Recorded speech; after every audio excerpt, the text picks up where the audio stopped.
4 événements viennent de se produire en moins de 24 heures. 4 événements qui confirment tout ce que je vous montre sur cette chaîne depuis des semaines. Et le quatrième est celui que la presse financière ignore complètement. Quand vous aurez terminé cette vidéo, vous comprendrez pourquoi l'or est revenu à 5000 $, pourquoi l'argent remonte vers 78 et pourquoi le prochain mouvement pourrait être le plus important de tout ce cycle. Premier événement, le gouvernement des États-Unis vient de confirmer un système de prix plancher pour les minéraux critiques. L'argent est inclus.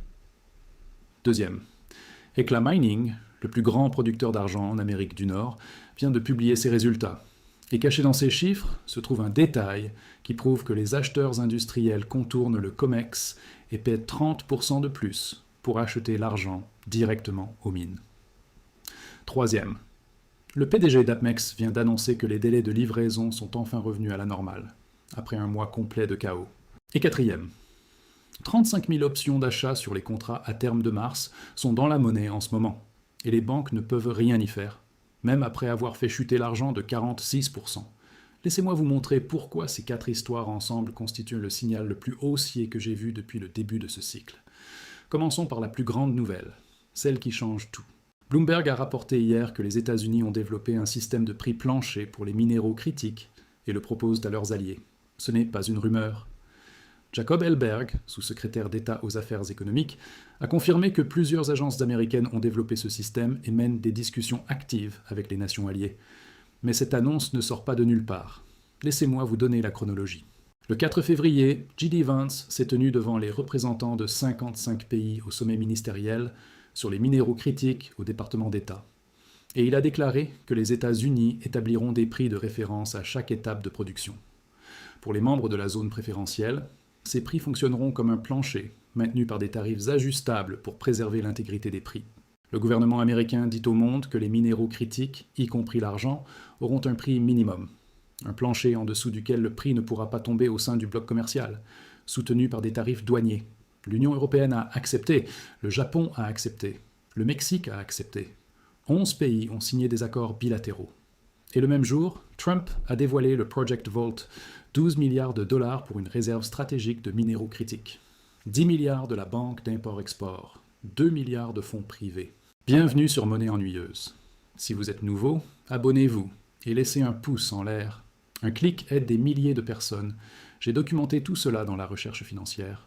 Toutes les données, toutes les sources, liens dans la description. Mais maintenant, laissez-moi vous montrer pourquoi c'est si important.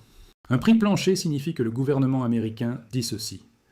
Nous n'autoriserons pas le marché à fixer le prix de l'argent en dessous d'un certain niveau. Ce n'est pas de l'économie de marché libre. C'est de la guerre économique stratégique. Et 55 pays participent. Réfléchissez à ce que ça signifie. Le gouvernement admet officiellement que le prix de marché des minéraux critiques est cassé, que la domination chinoise dans le raffinage a faussé les prix au point où les entreprises occidentales ne peuvent plus rivaliser, et que la solution est de fixer un plancher. C'est le développement politique le plus haussier pour l'argent depuis des décennies. Chaque once que vous détenez a désormais un filet de sécurité gouvernementale. Et voici le détail fascinant.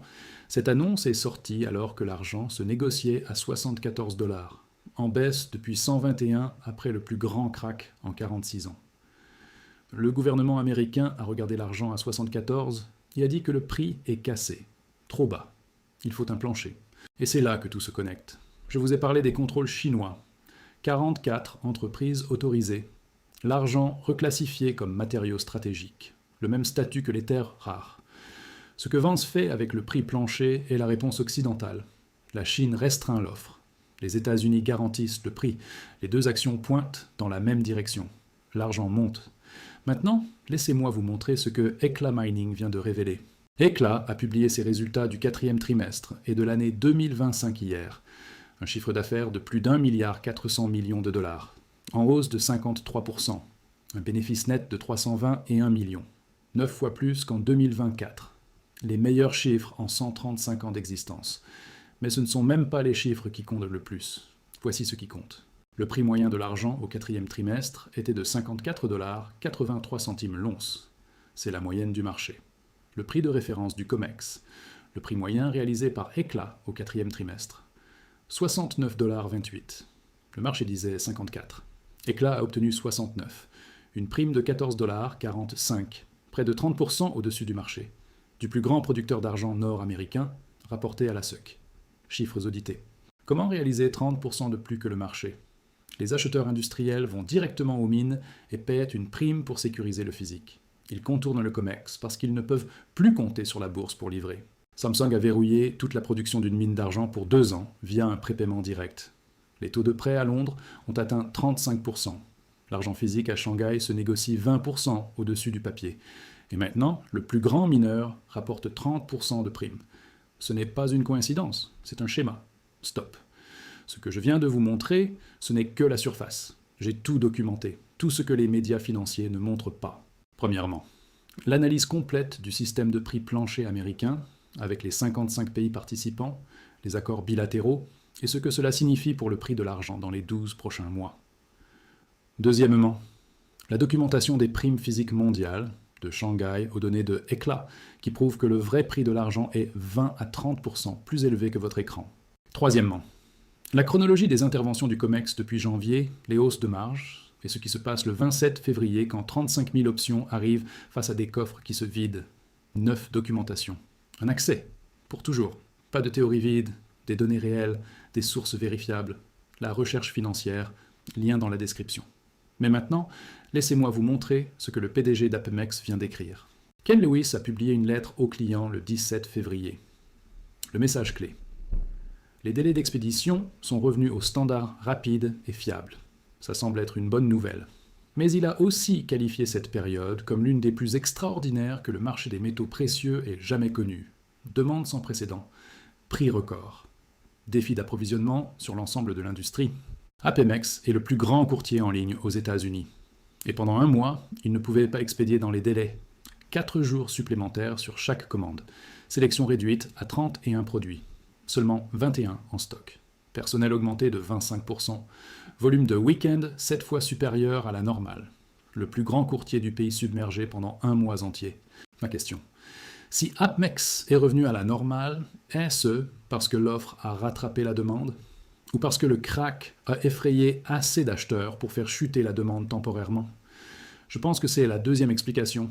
La lettre dit que de nombreuses entreprises travaillent encore à surmonter les contraintes. Apemex a rattrapé, d'autres pas encore. Et si vous êtes encore là, vous avez compris l'ampleur de ce qui se passe. La question est simple. Voulez-vous seulement ce résumé? Ou la documentation complète? Toutes les analyses, toutes les données, tout ce qui vient. La recherche financière. Lien ci-dessous. Continuons. Ma question. Si Apemex est revenu à la normale, est-ce parce que l'offre a rattrapé la demande? Ou parce que le krach de 46% a suffisamment effrayé les acheteurs pour que la demande chute temporairement? Je pense que c'est la deuxième explication. Et voici pourquoi. La lettre dit que de nombreuses entreprises à travers l'industrie travaillent encore à surmonter les contraintes d'approvisionnement. Apemex a rattrapé son retard, d'autres pas encore. Et regardez le calendrier.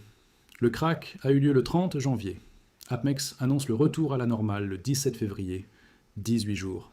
18 jours pour éliminer le retard après que le krach ait temporairement réduit la pression. Alors que se passe-t-il quand l'argent recommence à monter? Quand les prix se reprennent? Quand la prochaine vague d'achat arrive?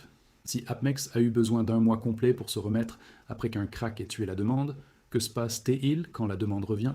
La même chose. Retard, pénurie, prime, et le cycle recommence. Juste à temps pour le prochain mouvement. Le fait qu'Apemex ait dû écrire cette lettre est en soi l'histoire. Un PDG ne publie pas un message demandant de la patience pour les livraisons pendant des temps normaux. Cette lettre existe parce que le marché physique s'est brisé pendant un mois. Et la pénurie structurelle qui a causé tout ça n'a pas changé. Le PDG du plus grand courtier d'Amérique appelle cette période la plus extraordinaire de l'histoire du marché des métaux précieux. Ce n'est pas le langage de quelqu'un qui pense que c'est terminé. C'est le langage de quelqu'un qui prépare ses opérations pour le deuxième round. C'est le cycle. Les prix montent, la demande explose, les courtiers ne suivent plus, puis les prix s'effondrent. La demande chute temporairement. Les courtiers rattrapent, puis les prix remontent. Mais à chaque fois, le déficit structurel s'aggrave. À chaque fois, les inventaires sont plus bas. À chaque fois, la reprise prend plus de temps. Nous en sommes au moment où les courtiers viennent de rattraper, ce qui signifie que nous entrons dans la phase où la demande revient. Et cette fois, les coffres contiennent moins d'argent. Passons au 4e élément, celui qui connecte tout au 27 février. Environ 35 000 options d'achat sur les contrats à terme du COMEX pour mars sont dans la monnaie. Ce sont des options qui donnent le droit d'acheter des contrats à terme à des prix inférieurs au cours actuel. Elles sont rentables maintenant. Traditionnellement, les banques de lingots essaient de faire chuter le prix avant l'expiration des options, pour empêcher un maximum d'options d'expirer dans la monnaie. C'est ce qu'elles ont fait le 30 janvier. Elles ont fait s'effondrer l'argent de 121 $ à 64 en une seule session. C'était la tentative de mise à mort. Et ça n'a pas marché. Même après 46% de chute, 35 000 options sont toujours dans la monnaie. Les banques ont perdu le contrôle du prix de l'argent à un tel point que même le krach le plus violent en 46 ans n'a pas pu éliminer suffisamment d'options. L'argent a récupéré de 64 à 78. Et chaque dollar de récupération ramène davantage d'options dans la monnaie. La question qui devrait empêcher chaque banque de dormir: que se passe-t-il si une portion significative de ces détenteurs d'options exercent leurs droits? S'ils exercent, ils reçoivent un contrat long sur Mars. S'ils demandent de la livraison, ils exigent du métal physique du COMEX. Le même COMEX avec environ 98 millions d'onces enregistrées contre des centaines de millions en intérêt ouvert. Chaque contrat à terme sur l'argent représente 5 000 onces. 35 000 options exercées représenteraient 175 millions d'onces de demandes potentielles. Les coffres ont 98 millions. Même si seulement une fraction exerce et demande la livraison, les mathématiques ne fonctionnent pas. La plupart des traders ferment pour du cash. Mais dans un environnement où Samsung verrouille des mines entières, où Eclat obtient des primes massives, où Shanghai est 20% au-dessus du papier, l'incitation à exercer et prendre livraison est plus élevée que jamais. Si vous obtenez l'argent à 78 via une option exercée et le vendez à un industriel à 90 ou 100, vous faites de l'arbitrage pur. Les investisseurs avertis le savent. Relions ces 4 histoires. Séparément, elles sont intéressantes. Ensemble, elles racontent tout. Le prix plancher et le gouvernement qui admet que le marché est cassé. Les chiffres de Eclat prouvent que c'est cassé du côté de l'offre. Les mineurs obtiennent 30% de plus que le prix papier. APMEX prouve que c'est cassé du côté de la demande. Le plus grand courtier d'Amérique submergé un mois. Et 35 000 options vont tester si le système survit à une rupture du côté de la livraison. 4 angles différents. Même conclusion. Le marché papier de l'argent est en train de mourir, et le marché physique le remplace en temps réel. Parlons des prix. L'or revient vers 5 000 $. Il se négocie autour de 4 987 en ce moment. La reprise se produit parce que le marché digère l'annonce du prix plancher. Quand le gouvernement dit à 55 pays que les prix des minéraux critiques sont trop bas, le capital revient vers les métaux. L'argent est à 78, point bas à 64 le 30 janvier. 22% de récupération en 3 semaines. Et le schéma de reprise est révélateur. L'argent s'est effondré de 46% en un jour et remonte progressivement depuis. Ce n'est pas une bulle qui éclate. C'est un marché artificiellement écrasé qui revient à son vrai prix. Les bulles ne récupèrent pas en ligne droite. Les cracks orchestrés, si. Les fondamentaux n'ont pas changé. Le déficit d'approvisionnement de 6 ans continue. L'inventaire du COMEX reste aux alentours de 98 millions d'onces. Les primes de Shanghai restent à 20%. Le taux de livraison de février est toujours à 98%. Rien de ce qui a causé le krach n'a résolu un seul de ces problèmes structurels. Le krach était un pansement sur un os cassé. Et l'os est toujours cassé. Le prix plancher change tout. Il dit aux mineurs d'investir, aux acheteurs industriels de sécuriser leur approvisionnement, aux investisseurs que le gouvernement les soutient, et aux vendeurs à découvert que le plancher se construit sous leurs pieds. Parlons de Eclat et du signal le plus important de l'industrie minière. Eclat vend sa mine d'or pour presque 600 millions de dollars afin de se concentrer entièrement sur l'argent. L'or est à 5 000 $ et ils vendent la mine d'or. Ils choisissent l'argent plutôt que l'or à 5 000 $ l'once. Ces gens savent quelque chose. Prévision 2026, 15 à 16,5 millions d'onces de production d'argent. Dépenses d'exploration presque doublées à 55 millions. Coût tout compris de maintien, 18 $, 11 centimes l'once. Prix réalisé, 69,28. Marge de 51 $ par once, 74%. Leur mine Greens Creek en Alaska rapporte un coût de production négatif après les crédits de sous-produits. Négatif. On les paie pour extraire l'argent. Quand les personnes les plus informées de l'industrie font le plus gros pari de leur histoire sur la hausse de l'argent, que devez-vous comprendre? La dette nationale américaine atteint 38,56 000 milliards de dollars.